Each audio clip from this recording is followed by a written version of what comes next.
नमस्कार दोस्तों, स्वागत है आपका हमारे चैनल विजय रथ हिंदी एकेडमी पर। कल की क्लास में हम लोगों ने क्या देखा था? भक्ति काल का परिचय।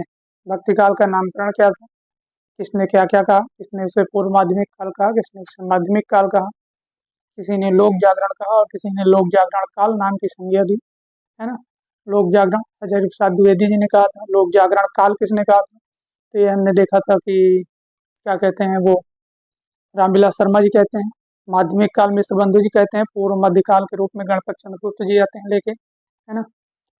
और अनेक अनेक मान्यताएं थी जो हम लोगों ने देखी और प्रत्येक विद्वानों के मत भी हमने देखे। तो लगभग भक्ति काल के स्टार्टिंग पॉइंट से आप लोग रूबरू हो चुके हैं और आज बढ़ते हैं हम अपने अगले टॉपिक की ओर।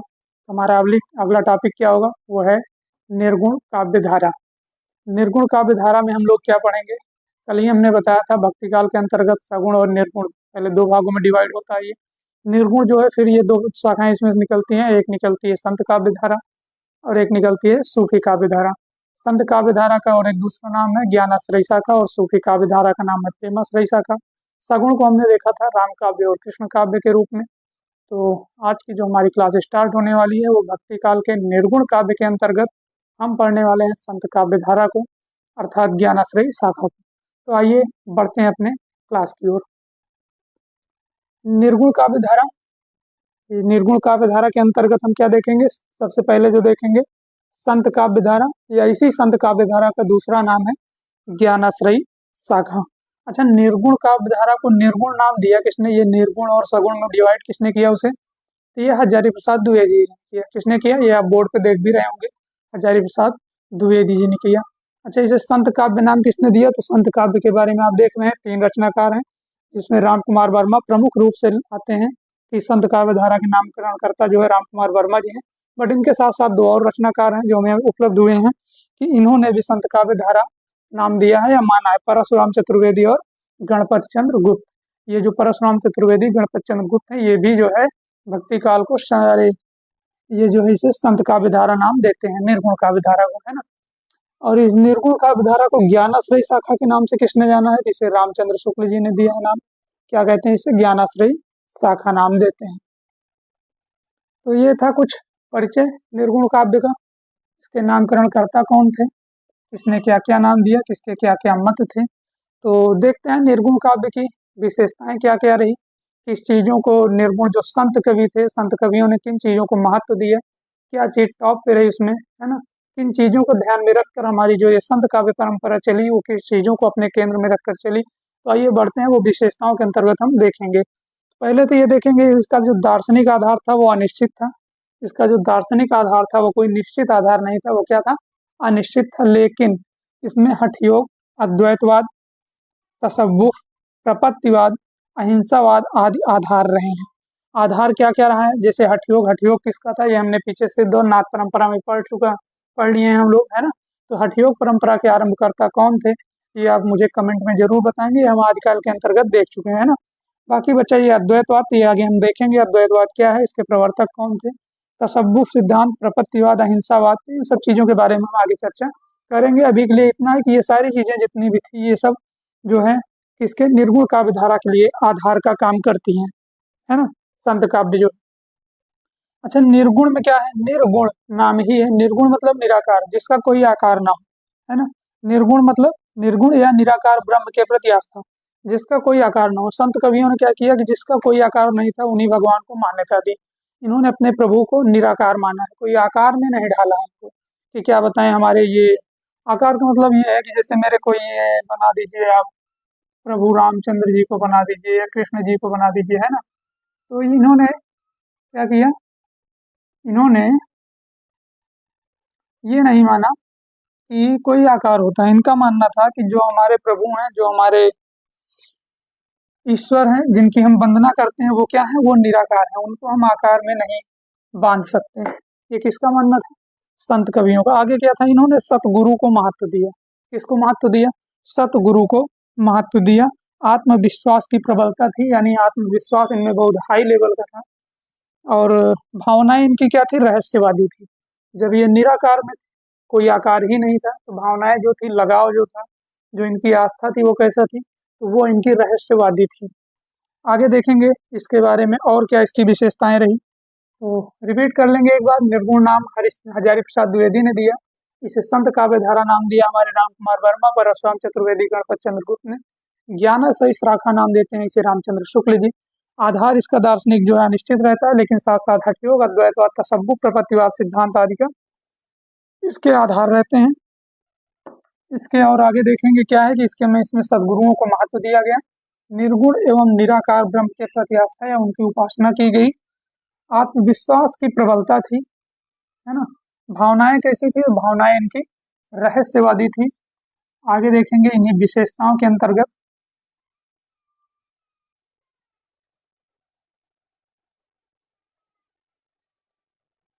नोट करेंगे इनकी अगली विशेषता नंबर 6 क्या है।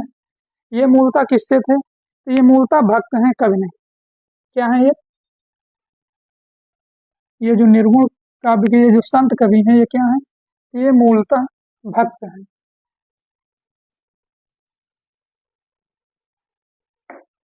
कवि नहीं। ये मूलतः भक्त हैं, कवि नहीं। कौन? ये जो संत काव्य धारा के विद्वान हमें मिलेंगे ये भक्त नहीं है। इनका मानना है कि इनकी विशेषता क्या थी, इनके जो ये किस श्रेणी में आते हैं, तो ये कवियों की श्रेणी में ज्यादा आते हैं, भक्त की श्रेणी में बहुत कम आते हैं, है ना। आगे देखेंगे नंबर 7 पे। ये शास्त्रों माया आडंबर, क्या है? शास्त्रों माया आडंबर, वर्ण व्यवस्था, ये शास्त्रों माया आडंबर, वर्ण व्यवस्था, जाति प्रथा, सांप्रदायिकता,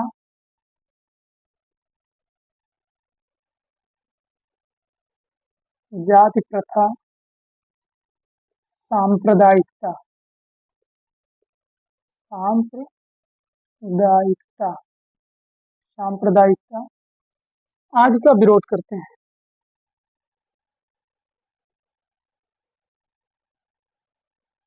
आदि का क्या करते हैं ये लोग? आदि का विरोध करते हैं।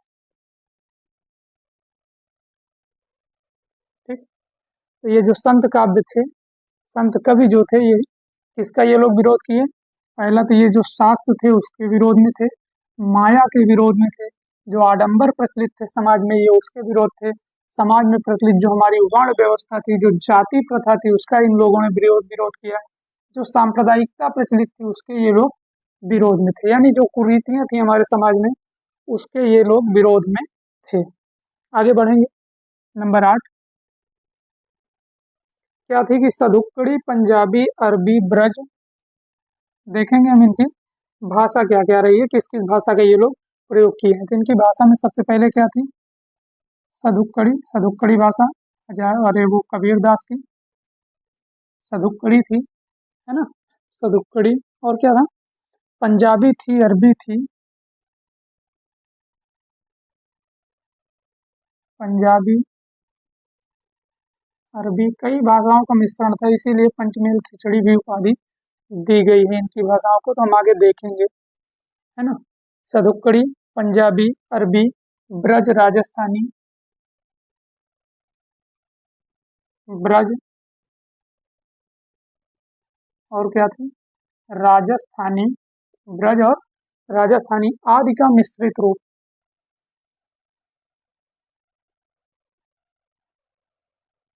आदि का मिश्रित रूप, आदि का मिश्रित रूप भाषा में प्रयोग किया गया।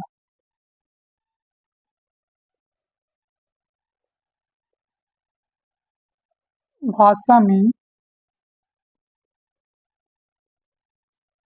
प्रयोग किया गया। तो संत कवियों के यहाँ कौन कौन सी भाषाएं प्रयोग में आई? सदुक्कड़ी थी, पंजाबी थी, अरबी थी, ब्रज थी, राजस्थानी थी, ये सब जो भाषाएं प्रचलित थी उस समय, इन सब भाषाओं का उन लोगों ने लगभग लगभग प्रयोग किया है ना। आगे बढ़ेंगे। नंबर 9, उलटबासियों का प्रयोग हमें देखने को मिलता है। कहाँ देखने को मिलता है? संत कवियों के यहाँ। उलटबासियों, उलटबासियों का प्रयोग, यह भी हमें कहाँ देखने को मिलता है? संत काव्य धारा में दिखाई देता है। मुक्तकों की रचना, ज्यादातर क्या हुई इसमें? मुक्तक लिखे गए। क्या लिखे गए? मुक्तक।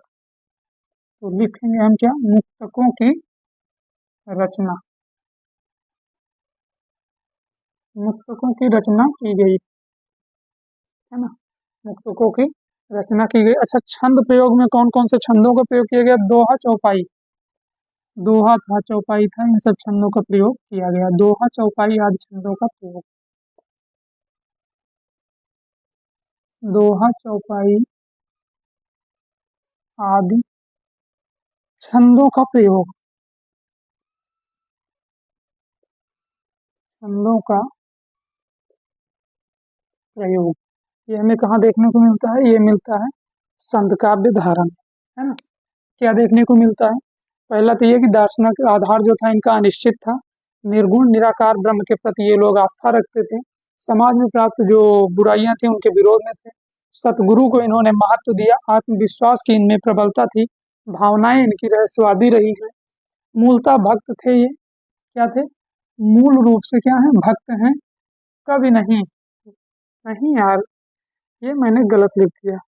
ये मूलतः भक्त हैं, कवि नहीं।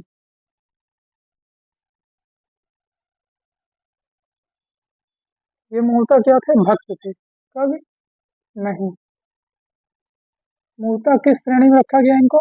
भक्तों की श्रेणी में रखा गया। ये मूलतः मूल रूप से क्या थे? ये मूल रूप से भक्त भक्त थे, मतलब ईश्वर के प्रति आस्था रखने वाले थे। कवियों की श्रेणी में इनको नहीं रखा गया। शास्त्र, माया, आडंबर, वर्ण व्यवस्था, समाज में प्राप्त जो भी उस समय प्रचलित बुराइयां थी, जाति प्रथा, ये सारी चीजों का इन लोगों ने विरोध किया। और भाषा, कई भाषाएं मिश्रित थी। राजस्थानी थी, पंजाबी थी, ब्रज थी, अरबी थी, इनकी सदुक्कड़ी भाषा थी, आदि भाषाओं का प्रयोग किया। उलटबासियों का प्रयोग किया। मुक्तकों की रचना की गई। दोहा, चौपाई आदि छंदों का इसमें ज्यादातर हमें प्रयोग देखने को मिलता है। दोहा, चौपाई आदि छंदों का प्रयोग देखने को मिलता है। तो ये कुछ विशेषताएं थी संत कवियों की, है ना। बढ़ते हैं आगे, देखते हैं प्रथम कवि के रूप में किसने किनको मान्यता दी।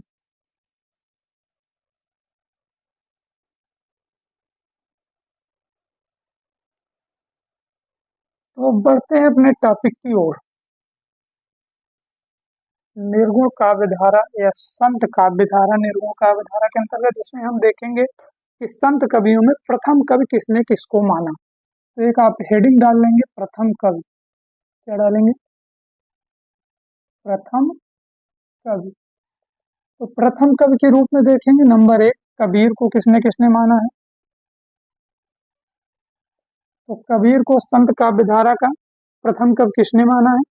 देखेंगे, शुक्ल जी हैं, हजारी प्रसाद द्विवेदी जी हैं। शुक्ल जी, और किसने माना? हजारी प्रसाद द्विवेदी जी और रामस्वरूप चतुर्वेदी जी। ये तीनों लोग जो है मानते हैं कि कबीर जो है संत काव्य धारा के प्रथम कवि हैं। रामस्वरूप चतुर्वेदी, है ना। इन तीनों ने क्या माना कि कबीर क्या है? संत काव्य धारा के प्रथम कवि हैं। अच्छा, कुछ लोगों ने नामदेव को भी माना है। किसको माना है? नामदेव को। देखेंगे हम नामदेव को किसने संत काव्य धारा का प्रथम कवि माना। तो राम कुमार वर्मा है, गणपति चंद्र गुप्त, ये दो लोग जो हैं, कौन है? एक तो है राम कुमार वर्मा और एक है गणपति चंद्र गुप्त। कौन है? गणपति चंद्र गुप्त। ठीक, ये जो दोनों हैं, राम कुमार वर्मा और गणपति चंद्र गुप्त, इनका मानना है कि जो नामदेव थे वो संत काव्य धारा के प्रथम कवि थे। शुक्ल जी, हजारी प्रसाद द्विवेदी, रामस्वरूप चतुर्वेदी, इन्होंने किसको माना? कबीर को माना है। राम कुमार वर्मा, गणपत चंद्र गुप्त, इन दोनों ने किसको माना? तो नामदेव को ये लोग प्रथम कवि मानते हैं। अच्छा, यहाँ पे हम एक देखेंगे नोट, लिखेंगे आप लोग भी नोट। नोट में ये लिखेंगे कि संत काव्यधारा का पहला कवि,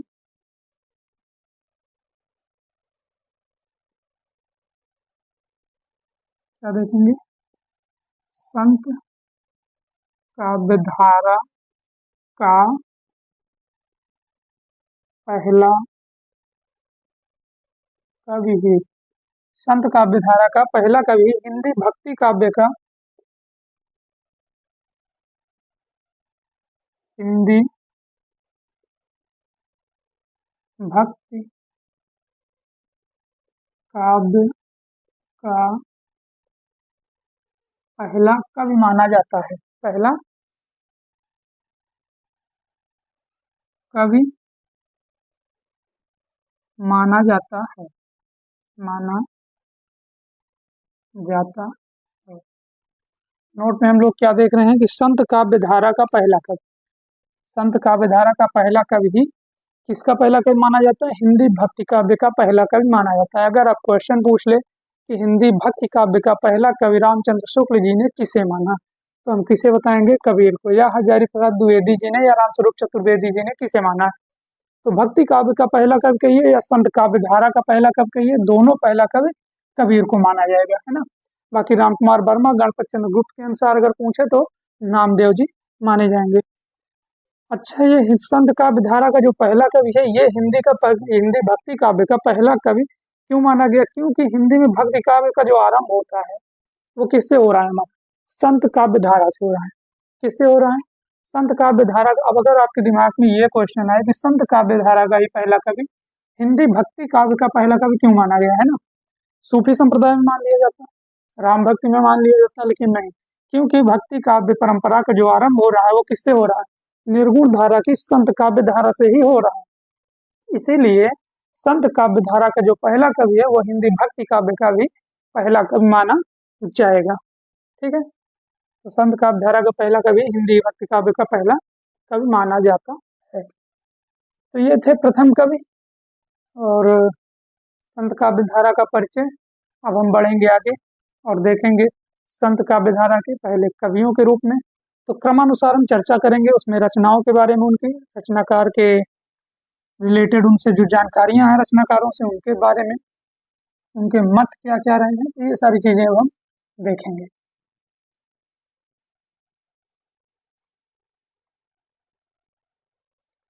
तो नंबर 1 पे जो हम देखेंगे वो देखेंगे नामदेव को। तो हेडिंग डालेंगे आप प्रमुख संत कवि, है ना, एवं रचनाएं। हेडिंग क्या रहेगी? प्रमुख संत कवि एवं रचनाएं। प्रमुख संत कवि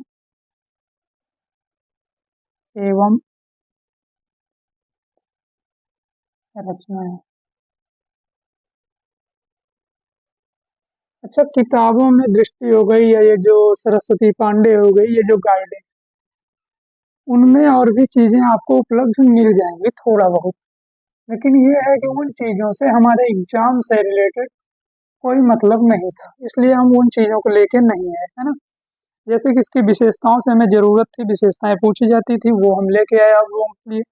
प्रथम कवि कौन थे, वो सारी चीजें अब हम लेके आए। बाकी संत काव्य धारा के बारे में और डिटेल से जानना है तो कुछ चीजें वहां से देखिए, या आप रामचंद्र शुक्ल का इतिहास उठाइए, हिंदी साहित्य का इतिहास, जो 1929 में आता है ना, हिंदी शब्द सागर की भूमिका के रूप में, नागरिक चारणी सभा काशी। तो ये सारी चीजें जो भी हैं उसके द्वारा जो प्रकाशित ग्रंथ है ना, तो बहुत सारे हिंदी साहित्य के इतिहास ग्रंथ हैं। अगर आपको बहुत ज़्यादा डिटेल्स जानना है तो आप किताबों पे जाइए और वहाँ से सर्च कीजिए। बाकी जो फैक्ट है, जो एग्जाम की दृष्टि से महत्वपूर्ण है, और जो आपकी ये दृष्टि प्लस सरस्वती पांडे संग्रहालय के साथ संग्रहालय के हम चल रहे हैं, उसके हिसाब से अगर देखें तो जो चीज़ें उपलब्ध हैं वो हम आपको यहाँ लेके दिखाएंगे बोर्ड पे। तो प्रमुख संत कवि एवं रचनाएं, इसमें सबसे पहले हम किसको देखेंगे? नामदेव को। किसको देखेंगे?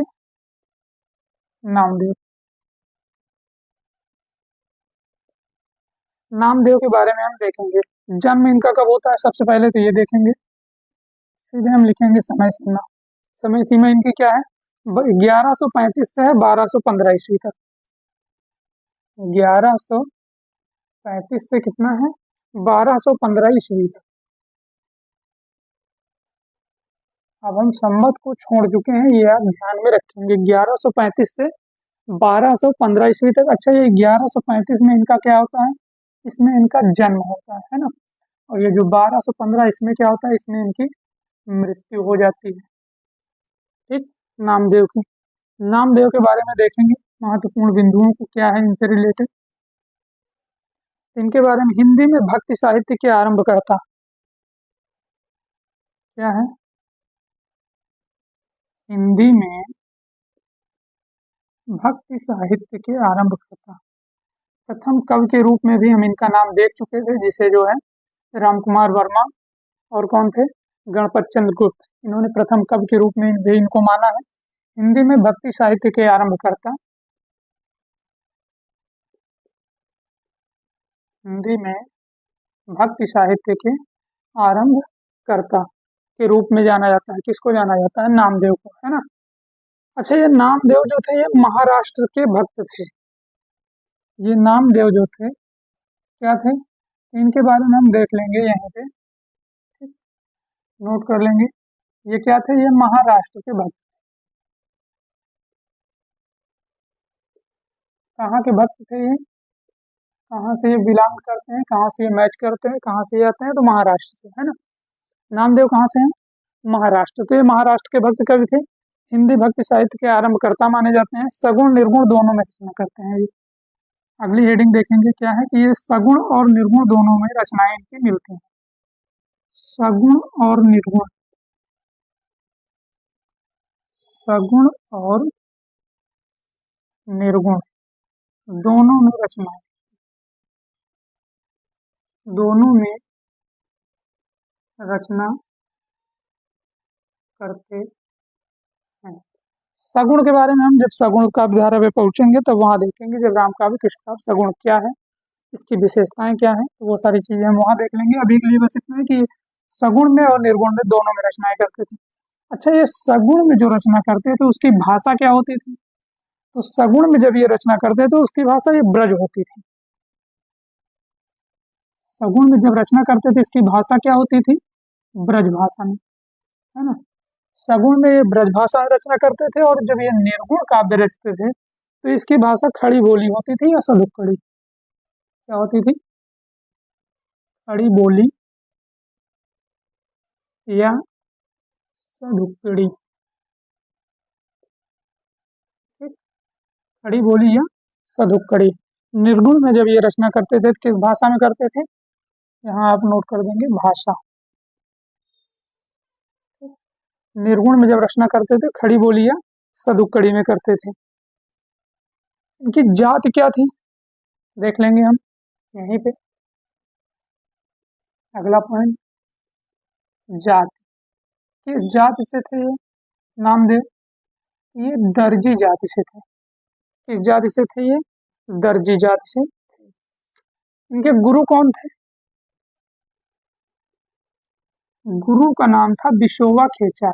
क्या था, विशोवा खेचर।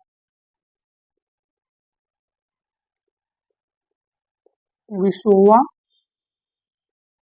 खेचर कौन थे ये, विशोवा खेचर तो नामदेव के गुरु थे। अच्छा, विशोवा खेचर को जो है खेचर नाथ के भी नाम से जाना जाता है।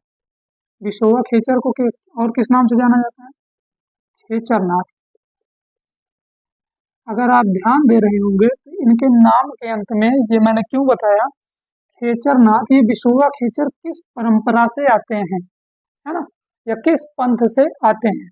तो विशोवा खेचर का जो दूसरा नाम है, अगर वो आपको याद हो तो उससे आप इनको ये अंदाजा लगा सकते हैं किस परंपरा से आते हैं। किस परंपरा से आएंगे, खेचर नाथ, ये नाथ पंथ से थे।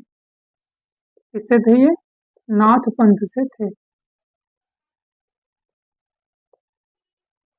कौन, खेचर नाथ किससे थे, नाथ पंथ से, है ना। तो गुरु ज्यादातर आपको जो देखने को मिलेगा, जो क्वेश्चन में पूछा जाएगा, वो विशोवा खेचर के नाम से जाना जाएगा, या यही ऑप्शन में आएगा, या कभी कभी खेचर नाथ भी दिया जा सकता है। तो आप ये भी ध्यान रखेंगे, खेचर नाथ, नाथ शब्द लास्ट में इनके लगा हुआ है, तो ये नाथ पंथ से थे। किसके गुरु थे, नामदेव के गुरु थे, है ना। अच्छा, इन्हें सगुण से निर्गुण क्या है कि ये सगुण और निर्गुण दोनों में रचना करते थे। सगुण और निर्गुण दोनों में रचना करते थे। तो ये पहले किस में रचनाएं लिखते थे? तो पहले ये सगुण भाषा सगुण में लिखते थे। किस में लिखते थे? सगुण में। तो निर्गुण की ओर ये कैसे जो चले गए? भाई अगर कोई सगुण भक्ति का उपासक है तो निर्गुण की ओर आसक्ति कैसे पैदा होगी इसमें? तो इनमें आसक्ति पैदा करने वाले इनके जो गुरु हैं वो हैं ज्ञान। वही इनको सगुण से निर्गुण की ओर लेकर गए। तो नोट करेंगे, क्या नोट करेंगे कि इन्हें सगुण से निर्गुण की ओर, इन्हें सगुण से निर्गुण की ओर ले गए। शॉर्ट में लिख लेंगे, इन्हें सगुण से निर्गुण की ओर ले गए या ले आए। कौन ले आया इनको सगुण से निर्गुण की ओर? तो इनको ले गए ज्ञान देव।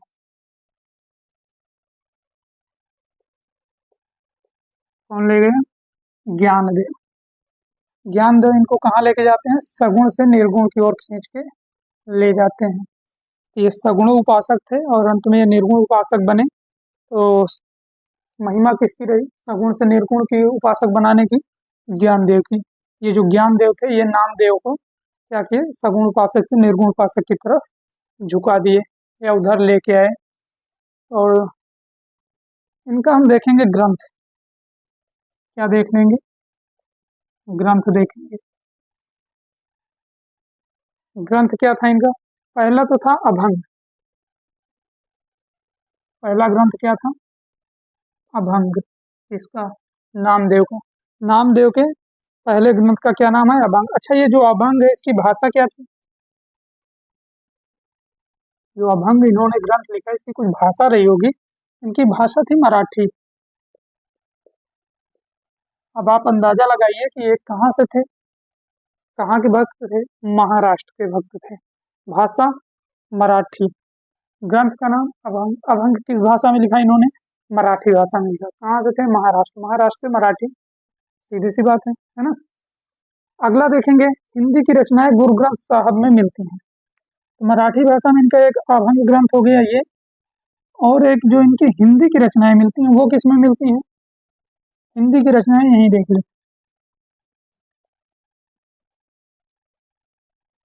हिंदी की रचनाएं, इनकी हिंदी की रचनाएं जो हैं वो किसमें मिलती हैं या किसमें संकलित की गई हैं? गुरु ग्रंथ साहब। गुरु ग्रंथ साहिब। गुरु ग्रंथ साहिब में मिलती हैं। ठीक। इनकी जो रचनाएं हैं, कौन सी रचनाएं? हिंदी की जो रचनाएं, ये अभंग इनकी रचना है। किस भाषा में? मराठी में। क्योंकि नामदेव कहाँ के भक्त कब थे? महाराष्ट्र से। महाराष्ट्र से प्रभावित थे तो वहाँ की भाषा मराठी। तो मराठी भाषा किसकी हो गई? नामदेव की हो गई। जन्म 1135, मृत्यु 1215 ईस्वी। जात इनकी दर्जी है। गुरु बिसोवा खेचर है। खेचर का एक अन्य उपनाम से भी जाना जाता है, खेचर नाथ नाम से। तो खेचर नाथ जो नाम दिया गया, अगर आपको ये याद है तो इनकी ये किस संप्रदाय से थे, किस पंथ से, ये आपको याद होगा। नाथ पंथ से थे। अच्छा, सगुण भक्त थे ये। प्रारंभ में नामदेव क्या थे? सगुण भक्त थे। अंत में ये निर्गुण की ओर जो है क्या किए? अपना झुकाव लेके गए, आप ये निर्गुण की ओर जो है आसक्त हुए। तो निर्गुण सगुण से इनको निर्गुण की ओर लेके कौन गया? तो उनका नाम क्या था? महानात्मा थे वो, ज्ञानदेव, जो इनको सगुण से निर्गुण उपासक बना दिए। ठीक। और फिर बढ़ेंगे आगे। हिंदी में भक्ति साहित्य के आरंभकर्ता किस कौन है? नामदेव हैं। और हमने देखा भी अभी अभी स्टार्टिंग में कि इनको प्रथम कवि का दर्जा भी दिया गया है। राम कुमार वर्मा, गणपत चंद्र गुप्त जी देते हैं। बाकी जो है सगुण और निर्गुण दोनों में रचना करते हैं। सगुण में जो रचना करते हैं उसकी भाषा ब्रज है ना। और जो निर्गुण में इनका रचनाएं रची गई उनकी उसकी भाषा क्या है? खड़ी बोली है, सधुक्कड़ी है। हिंदी की रचनाएं इनकी कहाँ मिलती हैं? गुरु ग्रंथ साहब में मिलती हैं। तो ये थे नामदेव। नामदेव के बारे में भी कुछ और जानकारियां शेष हैं तो हम देखेंगे वो आगे।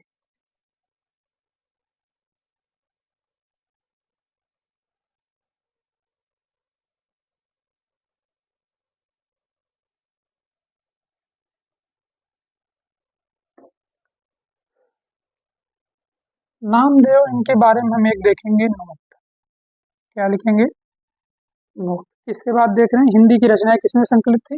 गुरु ग्रंथ साहब में संकलित थी। एक है संत नामदेव की पदावली, ये भी इंपॉर्टेंट है। क्या है? संत नामदेव की पदावली। संत नामदेव की पदावली, ये आपसे क्वेश्चन कभी भी पूछा जा सकता है कि संत नामदेव की पदावली के संपादक कौन है। भाई रचना तो इनकी अभंग थी, है ना, और हिंदी में इनकी जो रचनाएं थी वो गुरु ग्रंथ साहब में संकलित थी, लेकिन संत नामदेव की पदावली के नाम से इनका एक संग्रह है, तो उसके संपादक कौन है ये भी जरूरी है। तो इसके संपादक कौन थे? भगीरथ मिश्र। भगीरथ मिश्र, ये क्या थे? संत नामदेव की पदावली के संपादक थे। ठीक, नोट में ये पहला नंबर।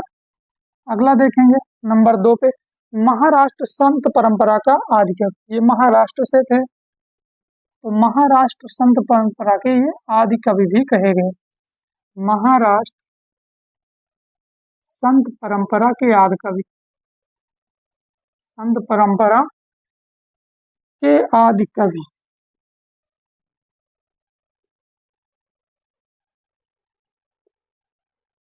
महाराष्ट्र संत परंपरा के आदि कवि, या इनको महाराष्ट्र संत परंपरा का आदि कवि।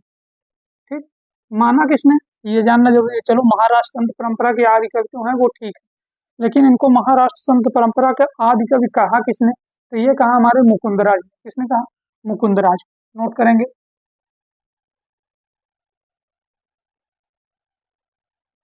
मुकुंद राज। ध्यान देने वाली बात यह है कि इनको प्रथम कवि किसने माना था? हिंदी भक्ति काव्य का, तो वो मानते हैं हमारे गणपत चंद्रगुप्त और रामकुमार वर्मा जी, है ना। और इनको महाराष्ट्र संत परंपरा का प्रारंभिक कवि या आदि कवि या प्रथम कवि किसने माना? तो मुकुंद राज ने माना। अच्छा, मुकुंद राज जो मानते हैं, इनका एक ग्रंथ है। क्या है? मुकुंद राज, इनका एक ग्रंथ है, इसका नाम क्या है? विवेक सिंधु। विवेक सिंधु। विवेक सिंधु। समय सीमा क्या है इसकी देखेंगे, 1190 ईस्वी। क्या है? 1190 ईस्वी। ठीक, ये किसका ग्रंथ है? विवेक सिंधु का। अच्छा, इसकी भाषा क्या है, या इसे क्या माना गया विवेक सिंधु को? इसे जो है मराठी का पहला काव्य ग्रंथ माना गया। क्या माना गया? मराठी का पहला काव्य ग्रंथ। अब आप लोग रिलेट कीजिए इस चीज से। पहला काव्य ग्रंथ, महाराष्ट्र संत परंपरा का आदि कवि इनको मानते हैं मुकुंदराज। किसने माना है? मुकुंदराज। और मुकुंदराज ही मराठी का पहला काव्य ग्रंथ भी लिखते हैं। चूंकि महाराष्ट्र से रिलेटेड है तो मराठी में ही लिखेंगे, तो मराठी का जो पहला काव्य ग्रंथ लिखा गया वो मुकुंदराज का विवेक सिंधु था, जिसमें ये माना गया कि महाराष्ट्र संत परंपरा के आदि कवि हमारे कौन है? नामदेव है। ये मान्यता किसकी रही? ये मान्यता रही हमारे मुकुंदराज की। विवेक सिंधु आया कब था? तो 1190 ईस्वी में आया था, है ना। तो ये चीजें थी, बाकी जो है बढ़ेंगे आगे। अच्छा, ये नामदेव जो है इनके बारे में एक चीज नोट करना हम भूल गए। क्या भूल गए? गुरु तो इनके विश्वा खेचर थे, इनका संप्रदाय बताना भूल गए। गुरु का संप्रदाय तो हमने बता दिया था, गुरु का संप्रदाय तो हमने बता दिया था, खेचरनाथ नाथ संप्रदाय से थे। बट नामदेव किस संप्रदाय से थे? भाई ये भी तो जानना जरूरी था कि ये नामदेव किस संप्रदाय से थे। तो ये जो है ये वारकरी संप्रदाय से थे। मूलतः किस संप्रदाय से थे ये? वारकरी या वारकरी संप्रदाय से थे। ठीक, वारकरी संप्रदाय। ये संप्रदाय किसका था? नामदेव का था। तो ये हम वहां बताना भूल गए, आप नोट कर लेंगे। तो संत नामदेव पदावली, संपादक भगीरथ मिश्र हैं। महाराष्ट्र परंपरा का आदि कवि माना मुकुंदराज ने। मुकुंदराज कौन है? जिन्होंने क्या है मराठी भाषा का पहला काव्य ग्रंथ लिखा। ये आपसे क्वेश्चन पूछ ले मराठी काव्य भाषा का या मराठी भाषा का पहला काव्य ग्रंथ के रचयिता कौन है? तो मुकुंदराज है। और मुकुंदराज के ग्रंथ का नाम क्या है? विवेक सिंधु है। समय क्या है? 1190 ईस्वी है। और यही मुकुंदराज उसमें क्या कहते हैं अपने ग्रंथ में? कि नामदेव जो है महाराष्ट्र संत परंपरा के आदि कवि है, प्रथम कवि हैं। नंबर 3 देखेंगे नोट के ही अंतर्गत, है ना, यहीं पे देख लेते हैं। नंबर 3 क्या है? महाराष्ट्र में दो प्रमुख संप्रदाय प्रचलित थे।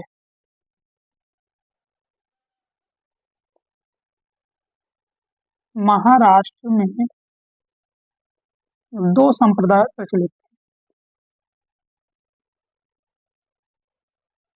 दो संप्रदाय क्या थे? प्रचलित थे। अब ये दो संप्रदाय कौन थे? एक तो वारकरी था, जिसके जो है नामदेव जी खुद आते हैं, जो हम यहाँ देख ही चुके, ठीक, क्योंकि ये यहाँ से देखने पे याद आया कि हम आपको नोट कराना भूल गए थे। तो पहला क्या था? वारकरी या बारकरी, कहीं कहीं वारकरी मिलता है, कहीं कहीं बारकरी मिलता है। तो पहला वारकरी संप्रदाय था, और दूसरा था महानुभाव। दूसरा क्या था? महानुभाव। महाराष्ट्र में ये दो संप्रदाय प्रचलित थे, है ना। तो सबसे पहले हम किसके बारे में देख लेते हैं? महानुभाव के बारे में। इसके बारे में कुछ जो महत्वपूर्ण जानकारियां हैं वो हम देख लेंगे। इसका प्रवर्तन कब होता है? 1267 ईस्वी में। यही देख लेंगे प्रवर्तन कब हुआ इसका? 1267 ईस्वी में। अब बहुत ज्यादा आप हेडिंग मत डालिएगा कि चलिए ठीक है वारकरी संप्रदाय, फिर आप हेडिंग डालेंगे महानुभाव संप्रदाय, फिर वहां आप लिखेंगे प्रवर्तन इतने में ये इतने, तो बहुत लंबा हो जाएगा, है ना। आप जो चीज जहाँ पढ़ रहे हैं शॉर्ट में आप ऐड करते चले जाइए, जिससे आप समझ सकें और रिवीजन में आसानी हो सके। बहुत ज्यादा नोट करने के लिए, बहुत ज्यादा लिखने के लिए किताब लिखने की जरूरत नहीं है आपको, चीजें याद रखने के लिए बस आप यही नोट कीजिए महानुभाव, डायरेक्ट एक लाइन खींचिए और उसके नीचे लिखिए प्रवर्तन 1267 ईस्वी में। प्रवर्तक कौन है ये हम देख लेंगे, है ना। प्रवर्तक कौन है इसके? इसके प्रवर्तक हैं चक्रधर स्वामी। प्रवर्तक कौन है? चक्रधर स्वामी। ये जो है महानुभाव संप्रदाय के प्रवर्तक हैं। अच्छा, इसमें लोग जो थे वो शाकाहारी होते थे। भाई ये जो महानुभाव संप्रदाय था इसमें लोग शाकाहारी होते थे।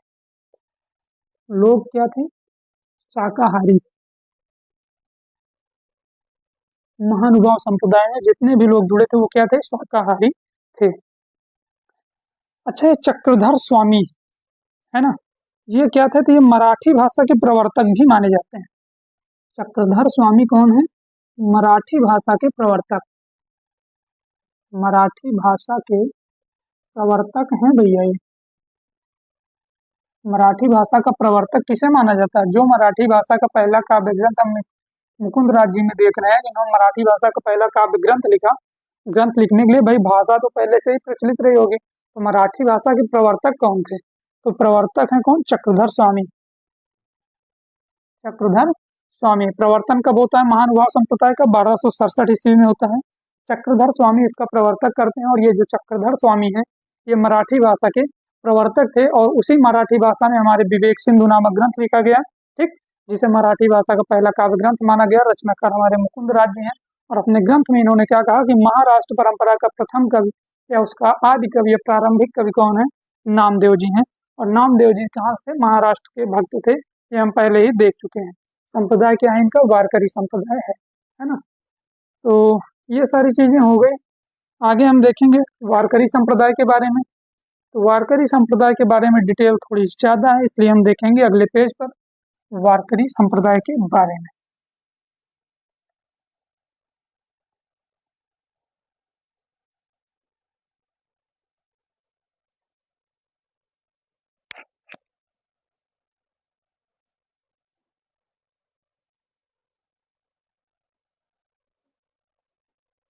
क्या देख रहे हैं हम? वारकरी संप्रदाय।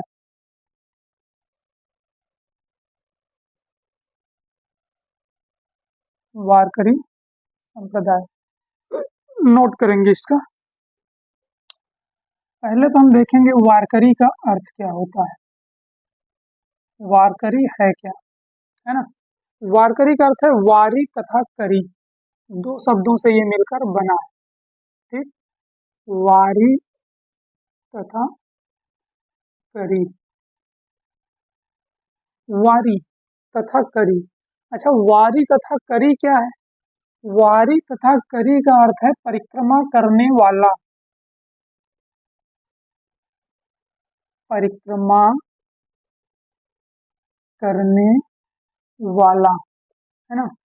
तो सीधी सी बात है कि वारकरी, वारकरी का अर्थ क्या है? परिक्रमा करने वाला, है ना। बना किससे? वारी तथा करी दो शब्दों से मिलकर बना, जिसका अर्थ है परिक्रमा करने वाला। देखेंगे आगे उद्भव कहाँ होता है इसका। ये वारकरी जो संप्रदाय है इसका कहीं तो उद्भव भी हुआ होगा या डायरेक्ट आ गया। तो वारकरी का जो उद्भव है इसका दक्षिण भारत में उद्भव होता है। सबसे पहले यह कहाँ उदय होता है? ये होता है दक्षिण भारत। अच्छा, दक्षिण भारत में, दक्षिण भारत तो बहुत बड़ा है, किस स्थान पर होता है? तो पंढरपुर नामक स्थान पे होता है। कहाँ होता है ये? पंढरपुर, है ना। वारकरी संप्रदाय का उद्भव कहाँ होता है? दक्षिण भारत के पंढरपुर नामक स्थान पे होता है। तो ये देख लिया हम इसके उद्भव कब हुआ। अर्थ देखा हमने, उद्भव देखा। अब हम देखेंगे इसके प्रवर्तक कौन थे। कोई तो रहा होगा इसका प्रवर्तक, ऐसे ही तो आ नहीं गया होगा, किसी ने इसका स्टार्टअप किया होगा। तो स्टार्टर कौन थे इसके, है ना? संत पुंडलिक इसके स्टार्टर थे, इसके शुरुआत करता थे, इसके प्रवर्तक थे संत पुंडलिक। संत पुंडलिक कौन है? वारकरी संप्रदाय के प्रवर्तक हैं या इसके स्टार्टर हैं, जिन्होंने इसे स्टार्ट किया है। अच्छा, इसके प्रथम उन्नायक कौन थे? स्टार्टिंग पॉइंट तो ये थे संत पुंडलिक, जिन्होंने वारकरी संप्रदाय का क्या किया? प्रवर्तन किया, स्टार्ट किया, शुरुआत की। लेकिन इसके उन्नायक कौन थे? इसे टॉप पे ले जाने वाले कौन थे, जिन्होंने इसे जो है, अगर उस समय जो प्रवर्तन हुआ, अगर ये यहाँ था संप्रदाय, तो इसे टॉप पे कौन लेके गए? इसे टॉप पे ले जाने वाले कौन थे? सबसे पहले जो संत हुए वे थे ज्ञानेश्वर। प्रथम उन्नायक, प्रथम मतलब आप नोट कर लेंगे फर्स्ट, है ना। फर्स्ट उन्नायक, फर्स्ट उन्नायक कौन थे? संत ज्ञानेश्वर। कौन थे? संत ज्ञानेश्वर, जिन्होंने इसे एक नई दिशा दी, इसे वारकरी संप्रदाय को। ठीक, वारकरी संप्रदाय में हमारे से देखे, उद्भव देखे, प्रवर्तक देखे और इसके प्रथम उन्नायक के बारे में देखे। अब हम देखेंगे इसमें पूजा का प्रावधान किसका है, किसकी पूजा की जाती थी वारकरी संप्रदाय में। इसमें पंचदेवों की पूजा की जाती थी। किसकी? पंचदेव। तो पंचदेव पूजा विधान, पंचदेव पूजा का विधान है, पंचदेव पूजा का प्रावधान है या विधान है ना। किसकी पूजा की जाती थी इसमें? पंचदेवों की पूजा की जाती थी। आगे बढ़ेंगे, इष्ट देव कौन थे? अच्छा, अगर इनके पंचदेवों की पूजा की जाती थी, फिर भी इनका कोई मुख्य तो रहा होगा देवताओं में, इसकी पूजा करते थे। तो ये जो है विट्ठल नाथ को, विट्ठल भगवान को या कृष्ण को अपना इष्ट देव मानते हैं। इष्ट देव, इष्ट देव कौन थे? इनके जो इष्ट देव थे वो थे विट्ठल भगवान। कौन थे? विट्ठल भगवान। ये कौन है? हमारे वारकरी संप्रदाय के इष्ट देव हैं विट्ठल भगवान, अर्थात कृष्ण, है ना। विट्ठल भगवान इन्हीं का उपनाम है, संत कवियों का दिया हुआ। कृष्ण जो है यहाँ के क्या है? इष्ट देव हैं, है ना। ब्रह्म को निर्गुण माना गया। ये जो वारकरी संप्रदाय है इसमें ब्रह्म को क्या माना गया? भाई हम निर्गुण ही पढ़ रहे हैं, निर्गुण के अंतर्गत ही देख रहे हैं ना। संत काव्य परंपरा, तो ब्रह्म को क्या माना जाएगा? सीधी सी बात है, निर्गुण माना जाएगा। ब्रह्म को निर्गुण माना गया। सगुण तो ब्रह्म को वहां माना जाएगा जब हम सगुण काव्य धारा के अंतर्गत देखेंगे। तो ब्रह्म यहाँ कौन है? निर्गुण है, परंतु भक्ति साधना का विशेष महत्व, परंतु भक्ति साधना का, भक्ति साधना का विशेष महत्व है।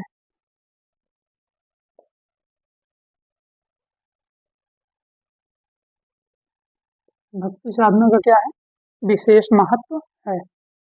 अब ऐसा तो है नहीं कि अगर इनके इष्ट देव भगवान कृष्ण हैं, माना जाता है, रहस्यवादी हैं, कल्पना करते हैं, है ना, निर्गुण है, ये ब्रह्म को निर्गुण मानते हैं, निराकार मानते हैं, कोई आकार नहीं मानते। लेकिन इसका मतलब ये तो है नहीं कि कोई अगर निराकार मान रहा है, उसका कोई आकार नहीं, तो उसकी भक्ति साधना नहीं होगी। अब अगर आप मुस्लिम संप्रदाय में देख लीजिए, अल्लाह क्या है, अल्लाह का कोई रूप नहीं, कोई आकार नहीं है ना, निराकार है। बट ये है, ऐसा थोड़ी ना है कि उनको मनाने के लिए, उनकी पूजा करने के लिए उनका विधान नहीं है। तो वो संप्रदाय भी अपना एक विधान है, जिसके माध्यम से पूजा पाठ करता है, अपने इष्ट देव को, अपने ईश्वर को, अपने जो है आराध्य को पूजता है, मानता है। तो वही इनके यहाँ भी था कि ब्रह्म को ये लोग क्या मानते थे, निर्गुण मानते थे, लेकिन भक्ति तो करेंगे। ऐसा तो है नहीं, नमाज अदा करना क्या है उनका, ईश्वर को मनाने का तरीका है। तो सेम वही यहाँ भी है कि ये निर्गुण तो है, ब्रह्म को निर्गुण माना गया, लेकिन भक्ति साधना का विशेष महत्व रहा है, भक्ति यहाँ प्रचलित थी। तो एक बार रिपीट कर लेंगे वारकरी संप्रदाय को। अर्थ है इसका, वारी तथा करी, परिक्रमा करने वाला। उद्भव कहाँ से होता है, दक्षिण भारत। दक्षिण भारत में कहाँ से होता है अगर देखें तो पंढरपुर नामक स्थान से होता है। प्रवर्तक कौन थे, स्टार्टर कौन थे, इसके शुरुआती कर्ता कौन थे, कौन इसे जो है सबसे पहले उद्भव किया इसका, तो संत पुंडलिक करते हैं। प्रथम उन्नायक कौन थे, जिन्होंने जो है ये वारकरी संप्रदाय को और आगे बढ़ाया, तो प्रथम उन्नायक कौन है, ज्ञानेश्वर है। पंचदेव पूजा का विधान है। इष्ट देव कौन है, मुख्य देवता किसको माना गया है, भले ही निराकार है, लेकिन कोई तो रहा होगा जिसे मान के ये लोग पूजा करते होंगे। तो इष्ट देव इनका कौन थे, भगवान विट्ठल थे, कृष्ण, है ना। ब्रह्म को निर्गुण मानते हैं, ठीक। ब्रह्म को इन्होंने क्या माना, ब्रह्म निर्गुण है, निराकार है, जिसका कोई आकार नहीं है, लेकिन निर्गुण मानते हुए भी उसमें पूजा का विधान है, भक्ति साधना का विशेष महत्व है। तो ये था हमारा वारकरी संप्रदाय। वारकरी संप्रदाय के बारे में जो जानकारी थी वो बस इतना ही। बढ़ेंगे हम आगे।